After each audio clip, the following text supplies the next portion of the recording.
नमस्ते विद्यार्थियों, मैं पीसी जाकर आज आपके समक्ष एक नया बिंदु लेकर उपस्थित हुआ हूं पीसी क्लासेज पर। जो पिछला अपन ने हिंदी व्याकरण में बिंदु पढ़ा था, भाषा के बारे में पढ़ा था, और उसके आगे पढ़ा था अपने भाषा ने मौखिक भाषा, लिखित भाषा के बारे में।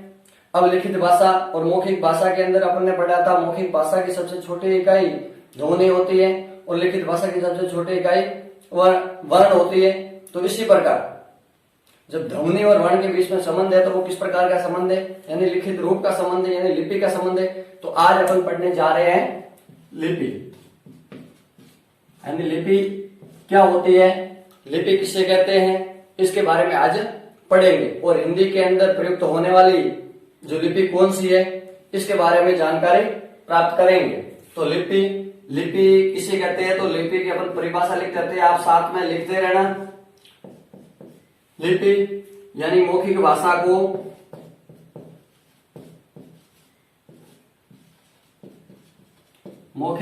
को लिखने के लिए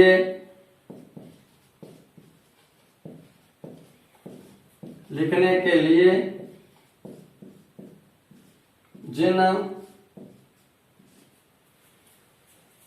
वर्तनी चिन्हों का प्रयोग किया जाता है, वर्तनी चिन्हों का प्रयोग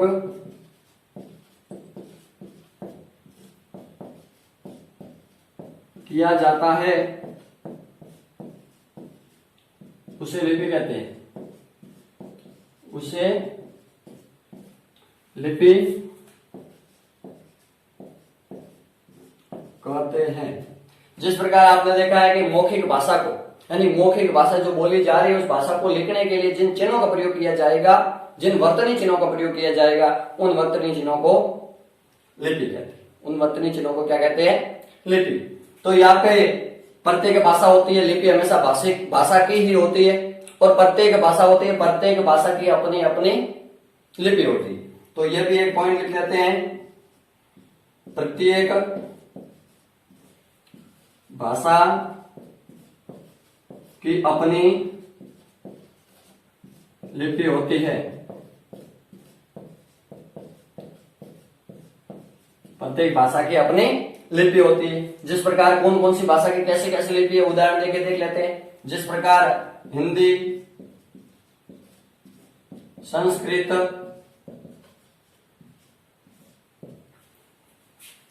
मराठी, कोंकणी यानी गोवा की भाषा जो, और ये भाषाएं जिस प्रकार हिंदी, संस्कृत, मराठी, कोंकणी और नेपाली भी इसके साथ में, नेपाली, इन भाषाओं की जो लिपि है वो लिपि है देवनागरी।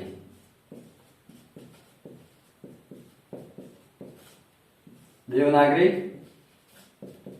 लिपि। जिस प्रकार दूसरे एक उदाहरण और ले लेते हैं, जिस प्रकार अंग्रेजी भाषा है, अंग्रेजी की भाषा की लिपि है वो है रोमन लिपि। जिस प्रकार उर्दू की लिपि है वो फारसी है। जिस प्रकार अपन एक भाषा और ले लेते हैं पंजाबी भाषा की लिपि है वो गुरुमुखी लिपि है। तो इस प्रकार आपको अभी समझ में आ गया होगा कि इस प्रकार प्रत्येक भाषा होती है, प्रत्येक भाषा की अपनी अपनी लिपि होती है। यानी भाषा का जो मौखिक रूप होता है उस मौखिक रूप को लिखने के लिए, लिखित रूप में डालने के लिए जिन वर्तनी चिन्हों का प्रयोग करेंगे वो वर्तनी चिन्ह होंगे लिपि। और लिपि प्रत्येक भाषा की अपनी अपनी लिपि होती है। जिस प्रकार अभी अपन ने देखा है कि हिंदी, संस्कृत, मराठी, कोंकणी यानी गोवा की भाषा और नेपाली, इन सभी की लिपि है वो है देवनागरी लिपि। जिस प्रकार अपन अंग्रेजी भाषा प्रयोग में लेते हैं तो अंग्रेजी भाषा की लिपि है वो रोमन लिपि है। उर्दू भाषा है तो उर्दू भाषा की लिपि है वो फारसी लिपि है। पंजाबी भाषा है, पंजाबी भाषा की लिपि है वो गुरुमुखी लिपि है। इसी प्रकार प्रत्येक भाषा की अपनी अपनी एक लिपि होती है। तो चलो देखते हैं अपन, जैसा कि आपको पता ही है कि हम हिंदी पढ़ रहे हैं, हिंदी व्याकरण के बारे में पढ़ रहे हैं, तो हिंदी भाषा की लिपि है वो देवनागरी लिपि है। तो आज अपन पढ़ेंगे इस देवनागरी लिपि क्या है, कैसे है, इस देवनागरी लिपि के कौन कौन से पहचान चिन्ह हैं, किस प्रकार से वो देखते हैं आगे। तो जिसने ये साथ साथ में लिखा है और जिसने नहीं लिखा है वो इससे थोड़ा सा पहले वीडियो को रोककर इसकी स्क्रीनशॉट ले सकते हैं और आगे लेते हैं लिपि देवनागरी।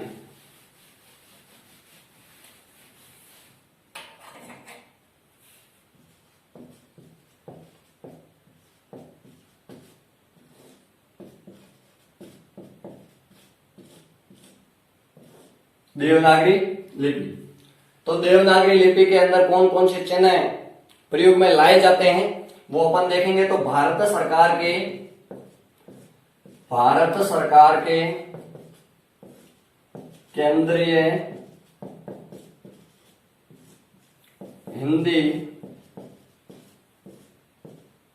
निदेशालय के अनुसार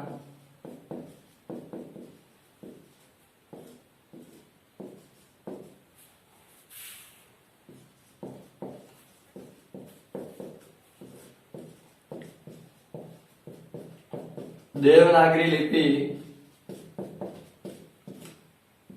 के चिन्ह। अब देखो भारत सरकार जो केंद्रीय हिंदी निदेशालय के अनुसार देवनागरी लिपि के जो चिन्ह कौन कौन से हैं वो अपन देखते हैं। तो इस चिन्हों को मुख्य रूप से जो चिन्ह है वो है वर्ण। चिन्ह को वर्ण भी बोल सकते हैं, अक्षर भी बोल सकते हैं। जो अक्षर इसके अंदर जो निश्चित किए गए हैं इसको दो भागों में बांटा गया है। वर्ण को दो भागों में बांटा गया है, पहला स्वर और दूसरा व्यंजन।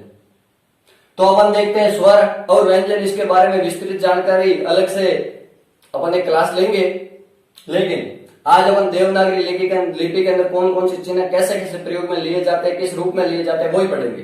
वर्ण और स्वर के बारे में, स्वर और व्यंजन यानी वर्ण के बारे में विस्तृत जानकारी अलग से इसके ऊपर एक वीडियो आएगा। तो अपन देख लेते हैं, पहले लेते हैं स्वर। स्वर कौन कौन से, जिस प्रकार अ, आ, ए,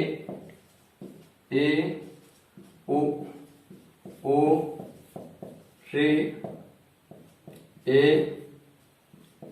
आई, ओ, औ, ये स्वर है। और इसकी मात्राएं लिख लेते हैं। जिस प्रकार अपन बाकी व्यंजनों के साथ में इसका प्रयोग करेंगे तो मात्रा कैसे लगेगी। जिस प्रकार अ की कोई मात्रा नहीं है, अ की किसी प्रकार की कोई मात्रा नहीं है। जिस प्रकार उसके अंदर व्यंजनों के अंदर हल चिन्ह लगा रहता है और अ लगेगा तो हल चिन्ह हट जाएगा, वो मात्रा इसके हल चिन्ह हटाने का काम करती। बाकी अ की अलग से कोई मात्रा नहीं है। जिस प्रकार आ की मात्रा है, यह इक की मात्रा है, ये ई की है, यह ऊ की है, यह ऊ, ये रे, ये ए, ये आई, ओ, औ। इस प्रकार इसकी ये प्रमुख मात्रा है। और इससे आगे अपन देखते हैं अनुस्वार। अनुस्वार देखें तो अनुस्वार के अंदर आता है अंग और इसकी मात्रा है ये। और इसके प्रकार जैसे इसका प्रयोग कैसे करते हैं, जैसे इसका उदाहरण भी ले लेते हैं एक। जैसे अंश है,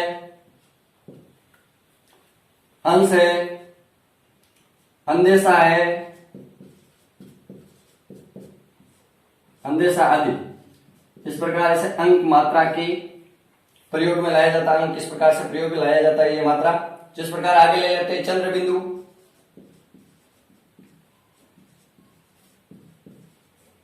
चंद्र बिंदु, और चंद्र बिंदु की मात्रा है ये। जिस प्रकार चंद्र बिंदु अपन ले लेते हैं चांद। चांद के अंदर इस प्रकार का प्रयोग होगा जैसे हंसना। तो इस प्रकार से चंद्र बिंदु प्रयोग में लिया जाएगा। तो इस प्रकार यह होती है इसकी मात्रा। जिस प्रकार आगे ले लेते हैं विसर्ग।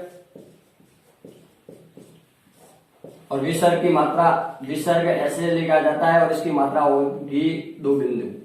जिस प्रकार है, जैसे इसके उदाहरण भी ले लेते हैं। जैसे दुख। दूसरा अपन ले लेते हैं मनोस्थिति।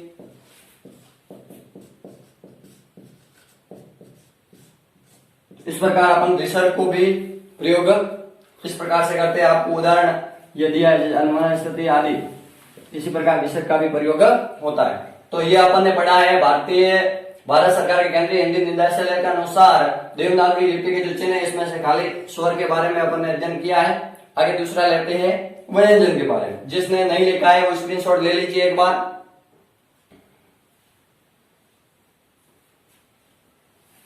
अब ले लेते हैं दूसरा व्यंजन।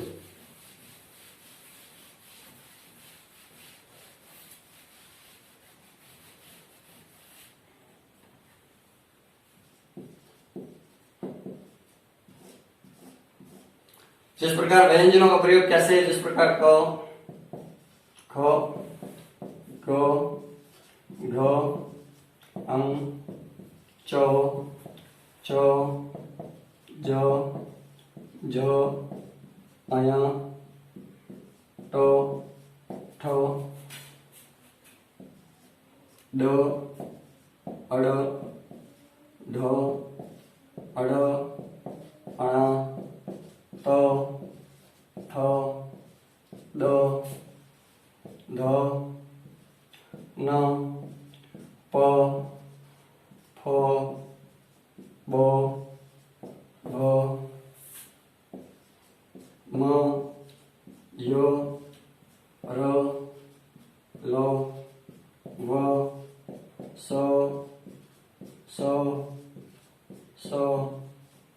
ह। तो ये प्रमुख हुए व्यंजन। जिस प्रकार ये सभी व्यंजन इसके साथ में स्वर जुड़ा हुआ है, स्वर सहित है, स्वर रहित नहीं। यदि स्वर रहित होता तो इसके हल चिन्ह लगता, लेकिन इसका अ की मात्रा साथ में जुड़ी हुई है। इसी प्रकार अ की अलग से कोई मात्रा होती नहीं, जो पहले भी बताया था, इसके साथ में अ की मात्रा जुड़ी हुई है। तो इस प्रकार ये मुख्य रूप से है। आगे ले लेते हैं व्यंजन के अंदर मिश्रित वर्ण भी बोल सकते हैं, इसको संयुक्ताक्षर भी बोल सकते हैं, या संयुक्ताक्षर।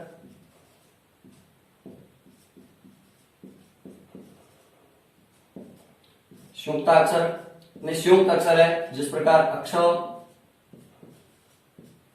त्र, य, स्र, ये संयुक्ताक्षर के रूप में प्रयुक्त होते हैं। यह जो संयुक्ताक्षर है इसे आगे ले लेते हैं हल चिन्ह। हल चिन्ह कौन कौन सा होता है? जिस प्रकार सभी के नीचे यदि स्वर रहित हो, यदि कोई भी वर्ण स्वर रहित हो, हल चिन्ह के अंदर आएगा और उसकी मात्रा लगेगी किसी भी वर्ण के नीचे। ये हल, जिस प्रकार ये ह के नीचे लगा हुआ, ल के नीचे लगा हुआ, ये हल चिन्ह है। तो इस प्रकार से देवनागरी लिपि के अंदर ये प्रमुख जो इसकी ध्वनियां, जो इसके जो अक्षर है, जो इसके चिन्ह है, दो दिखाए गए इसके अंदर। इससे आगे जो स्वर और व्यंजन और इसके बारे में विस्तृत जानकारी आगे के क्लास के अंदर दी जाएगी। तो जुड़े रहिए हमारे साथ पीसी क्लासेज पर। और अभी तक आपने हमारे पीसी क्लासेज के चैनल को सब्सक्राइब नहीं किया है तो नीचे लाल बटन है, वहां से सब्सक्राइब कर लीजिए और पास में दिए हुए बेल आइकन को प्रेस करिए, जिससे हमारी प्रत्येक क्लास की जानकारी आपको समय पर मिलती रहे। और आप यदि इससे सब्सक्राइब न करके यदि YouTube से सीधे खोज के इसको सर्च करें तो पीसी क्लासेज का जो सामने लोगो दिख रहा है उस लोगो वाले चैनल को ही सब्सक्राइब करना है। और तो इसी प्रकार अपने दोस्तों को भी शेयर कीजिए, जिससे इस क्लासों के बारे में और अधिक से अधिक लाभ अपने सहपाठी उठा सके। तो धन्यवाद।